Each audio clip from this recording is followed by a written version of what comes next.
नमस्कार। आज सावन महीने का तीसरा सोमवार है। आज हम लोग के यहाँ पे असम के जखलाबंधा कलियाबर डिस्ट्रिक्ट नौगांव असम में आपका हाथीमुड़ा बोल के एक मंदिर है, माँ का मंदिर है। साथ में ही पिताजी यानी शिव जी का भी मंदिर है।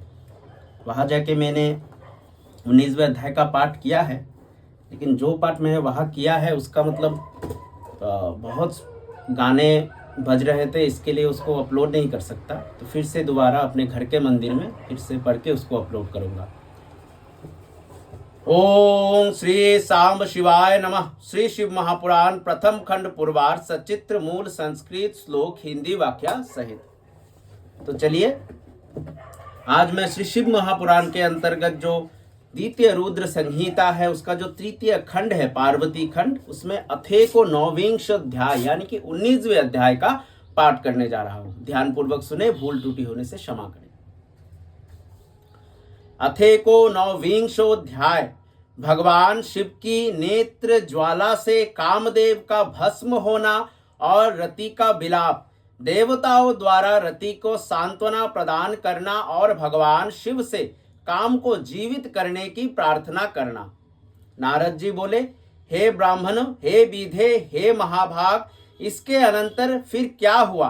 आप मुझ पर दया कर इस पाप को विनष्ट करने वाली कथा को पुनः वर्णन कीजिए। ब्रह्मा जी बोले, हे तात, इसके अनंतर जो हुआ उसे आप सुने। मैं आपके स्नेहवश आनंददायक शिवलीला का वर्णन करूंगा। हे नारद, उसके बाद महायोगी महेश्वर अपने धैर्य के नाश को देखकर अत्यंत विस्मित हो मन में इस प्रकार विचार करने लगे। शिव जी बोले, मैं तो उत्तम तपस्या कर रहा था, उसमें विघ्न कैसे आ गया? किस कुकर्मी ने यहाँ मेरे चित्त में विकार पैदा कर दिया है? मैंने दूसरे की स्त्री के विषय में प्रेम पूर्वक निंदित वर्णन किया। ये तो धर्म का विरोध हो गया और शास्त्र मर्यादा का उल्लंघन हुआ। ब्रह्मा जी बोले, तब सज्जनों के एकमात्र रक्षक महायोगी परमेश्वर शिव इस प्रकार विचार कर शंकित हो संपूर्ण दिशाओं की ओर देखने लगे। इसी समय वाम भाग में वान खींचे खड़े हुए काम पर उनकी दृष्टि पड़ी। वो मूर्छित मदन अपनी शक्ति के गर्व से चूर होकर पुनः अपना बाण छोड़ना ही चाह रहा था। हे नारद, उस अवस्था में काम पर दृष्टि पड़ते ही परमात्मा गिरीश को तत्काल क्रोध उत्पन्न हो गया। हे मुने, इधर आकाश में बाण सहित धनुष लेकर खड़े हुए काम ने भगवान शंकर पर अपना दुर्निवार तथा अमोघ अस्त्र छोड़ दिया। परमात्मा शिव पर वो अमोघ अस्त्र व्यर्थ हो गया। कुपित हुए परमेश्वर के पास जाते ही वो शांत हो गया। तदंतर भगवान शिव पर अपने अस्त्र के व्यर्थ हो जाने पर मनमथ को बड़ा भय हुआ। भगवान मृत्युंजय को देखकर उनके सामने खड़ा होकर वो कांप उठा। हे मुनिश्रेष्ठ, वो कामदेव अपने प्रयास के निष्फल हो जाने पर भय से व्याकुल होकर इंद्र आदि सभी देवताओं का स्मरण करने लगा। हे मुनीश्वर, कामदेव के स्मरण करने पर वे इंद्र आदि सब देवता आ गए और शंभु को प्रणाम कर उनकी स्तुति करने लगे। देवता स्तुति कर ही रहे थे कि कुपित हुए भगवान शिव के ललाट के मध्य भाग में स्थित तृतीय नेत्र से बड़ी भारी आग की ज्वाला तत्काल प्रकट होकर निकली। वे ज्वालाएं ऊपर की ओर उठ रही थी। वो आग धू धू करके जलने लगी। उसकी ज्योति प्रयाग्नि के समान मालूम पड़ती थी।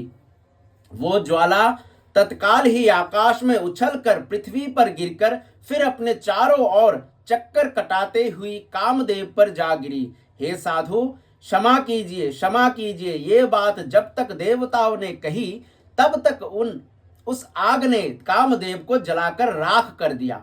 उस वीर कामदेव के मारे जाने पर देवताओं को बड़ा दुख हुआ। वे व्याकुल होकर ये क्या हुआ इस प्रकार कहकर जोर जोर से चित्कार करते हुए रोने बिलखने लगे। उस समय घबराई हुई पार्वती का समस्त शरीर सफेद पड़ गया और वे सखियों के साथ लेकर अपने भवन को चली गई। कामदेव के जल जाने पर रति वहां क्षण भर के लिए अचेत हो गई। पति के मृत्यु जनित दुख से वो मरी हुई की भांति पड़ी रही। थोड़ी देर में चेतना आने पर अत्यंत व्याकुल होकर वो रति उस समय तरह तरह की बातें कहती हुई विलाप करने लगी। रति बोली, मैं क्या करूं, कहाँ जाऊं? देवताओं ने ये क्या किया? मेरे उद्धत स्वामी को बुलाकर उन्होंने नष्ट कर दिया। हाय हाय, हे नाथ, हे स्मर, हे स्वामीन, हे प्राण प्रिय, हे सुखप्रद, हे प्रिय, ये यहाँ क्या हो गया? ब्रह्मा जी बोले, इस प्रकार रोती विलखती और अनेक प्रकार की बातें कहती हुई वो हाथ पर पटक कर सिर को बालों को नोचने लगी। हे नारद, उस समय उसका विलाप सुनकर वहां रहने वाले समस्त वनवासी तथा सभी स्थावर प्राणी भी दुखी हो गए।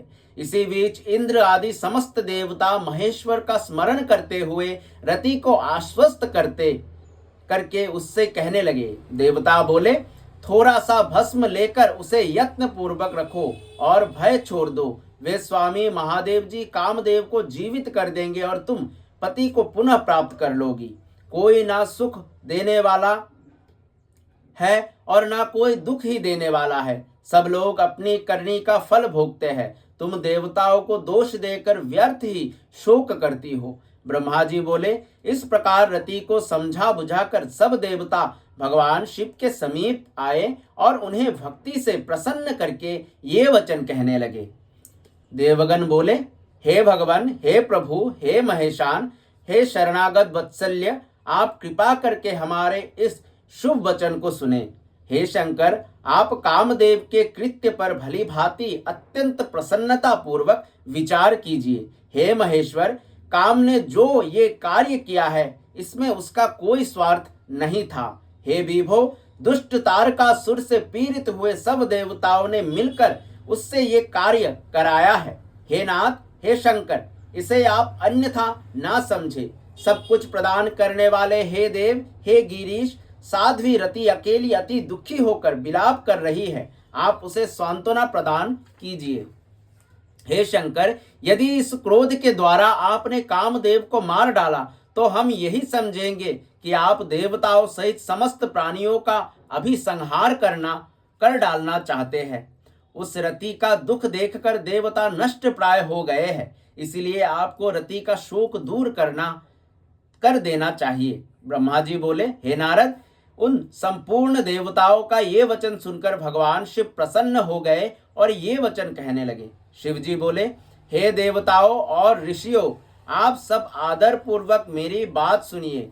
मेरे क्रोध से जो कुछ हो गया है वो तो अन्यथा नहीं हो सकता, तथापि रति का शक्तिशाली पति कामदेव तभी तक अनंग रहेगा जब तक रुक्मिणी पति श्री कृष्ण का धरती पर अवतार नहीं हो जाता।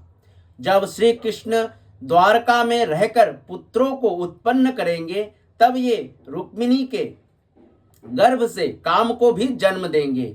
उस काम का ही नाम उस समय प्रद्युम्न होगा, इसमें संशय नहीं है। उस पुत्र के जन्म लेते ही सांबरासुर उसे हर लेगा। हरण करके दानव श्रेष्ठ मूर्ख सांबर उसे समुद्र में फेंक कर और उसे मरा हुआ जानकर वृथा ही अपने नगर को लौट जाएगा। और हे रते, तुम्हें उस समय तक सांबर सूर के नगर में सुखपूर्वक निवास करना चाहिए। वहीं पर तुम्हें अपने पति प्रद्युम्न की प्राप्ति होगी। हे देवताओं, महायुद्ध में उस सांबर सूर का वध करके कामदेव अपनी पत्नी को प्राप्त करके सुखी होगा। हे देवताओं, प्रद्युम्न नामधारी वो काम सांबरासुर का जो भी धन होगा उसे लेकर उस रति के साथ अपने नगर में जाएगा। मेरा ये कथन सर्वथा सत्य होगा। ब्रह्मा जी बोले, हे नारद, शिवजी की ये बात सुनकर देवताओं के चित्त में कुछ उल्लास हुआ और वे सिर झुकाकर उन्हें प्रणाम करके दोनों हाथ जोड़कर उनसे कहने लगे। देवता बोले, हे देवदेव, हे महादेव, हे करुणा सागर, हे प्रभो, हे हर, आप कामदेव को शीघ्र जीवित कर दीजिए तथा रति को प्राणों की रक्षा कीजिए। ब्रह्मा जी बोले, देवताओं की ये बात सुनकर सबके स्वामी करुणा सागर परमेश्वर शिव प्रसन्न होकर पुनः कहने लगे। शिव जी बोले, हे देवताओं, मैं बहुत प्रसन्न हूँ। मैं काम को सबके हृदय में जीवित कर दूंगा और वो सदा मेरा गण होकर विहार करेगा। हे देवताओं, आप लोग इस आख्यान को किसी के सामने मत कहिएगा। आप लोग अपने स्थान को जाइए, मैं सब प्रकार से आप लोगों की दुख का नाश करूंगा। ब्रह्मा जी बोले, इस प्रकार कहकर रुद्रदेव देवताओं के स्तुति करते करते ही अंतर्ध्यान हो गए। तब सभी देवता अत्यंत प्रसन्न तथा संदेह रहित हो गए। हे मुने, तदंतर रुद्र की बात पर भरोसा करके वे देवता रति को आश्वासन देकर तथा उससे उनका वचन कहकर अपने अपने धाम को चले गए। हे मुनीश्वर, तब वो काम पत्नी शिव के बताए हुए नगर को चली गई तथा रुद्र के बताए गए समय की प्रतीक्षा करने लगी। तो देखा कैसे कामदेव को शिव जी के तृतीय नेत्र ने भस्म किया और कैसे कामदेव का फिर पुनर्जन्म भी होगा, लेकिन वो द्वापर युग में होगा, जब श्री कृष्ण का जन्म होगा, रुक्मिणी के साथ उनका विवाह होगा जो माता लक्ष्मी है, और उनके ही पुत्र के रूप में कामदेव फिर से जन्म लेंगे और उनका नाम उसमें प्रद्युम्न होगा, और जो उस वक्त के सांबरासुर नामक एक असुर के साथ युद्ध करके जीतेंगे। तो बहुत सारी बातें हम लोग को पता नहीं होती, ऐसे पुराण या फिर हमारे जो पुथिया है सनातन धर्म की, उनको पढ़ने से बहुत सारी बातें का ज्ञान प्राप्त होता है। तो चलिए मेरे साथ बने रहिए और तब तक के लिए धन्यवाद। आने वाले अध्याय यानी कि विंशोध्याय में शिव की क्रोधाग्नि का वडवारूप धारण और ब्रह्मा द्वारा उसे समुद्र को समर्पित करना, तो इसके बारे में हम लोग जानेंगे अगले अध्याय में। तब तक के लिए इस प्रकार शिव महापुराण के अंतर्गत द्वितीय रुद्र संहिता के तृतीय पार्वती खंड में कामनाश वर्णन नामक 19वां अध्याय पूर्ण हुआ। धन्यवाद। सांब सदाशिव सांब सदाशिव सांब सदाशिव सांब सदाशिव सांब सदा